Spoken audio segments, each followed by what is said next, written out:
ഇതെങ്ങോട്ട് പോകുന്ന വഴിയാ?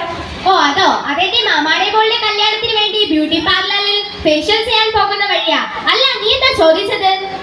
ഒന്നുമില്ല, നിന്നെ കണ്ടപ്പോൾ എവിടെയോ പോയിട്ട് വരുന്നത് പോലെ തോന്നി, അതാ ചോദിച്ചത്. ഓ അത് ശരി.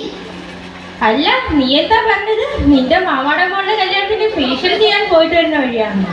അതെ, അതിന് എന്റെ റബ്ബേ, ഇവിടെ എന്തൊക്കെയാ പറയുന്നത്? ഇതിന് മാത്രം ഇത്ര ഞെട്ടാൻ എന്താ ഉള്ളത്? നിന്റെ മുഖഭാവം കണ്ടാൽ ഞാൻ ആരെയാ വെട്ടിക്കൊന്നിട്ട് വരുന്നത് പോലെ ഉണ്ടല്ലോ. എന്റെ ഷിഫാൻ, എങ്ങനെയൊന്നും പറയാതെ, നാം മുസ്ലിമുകളാണ്, നാം ഇപ്രകാരം ചെയ്യാൻ പാടുള്ളതല്ല. ഓ പിന്നെ, ഞാനിത് എല്ലാ ദിവസവും ചെയ്യാറുള്ളതാണ്. ഓ അത് ശരി. എന്ത് ശരി?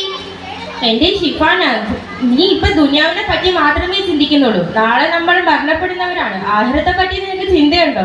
നിന്നെയൊക്കെ പഴഞ്ചൻ രൂപത്തിലാണ് വളർത്തുന്നത്. ഈ ജനറേഷനിൽ പോലും നീയൊന്നും മാറിയിട്ടില്ല. ചുമ്മാതല്ല നീ ഇങ്ങനെയൊക്കെ പറയുന്നത്. എന്റെ ഷിഫാന, ഇങ്ങനെയൊന്നും പറയാതെ, നാളെ റബ്ബിന്റെ കോടതിയിൽ ഇതിനൊക്കെ നല്ല മറുപടി പറയേണ്ടി വരും. നരകത്തിൽ ഇതിനൊക്കെ നല്ല ശിക്ഷയും കിട്ടും.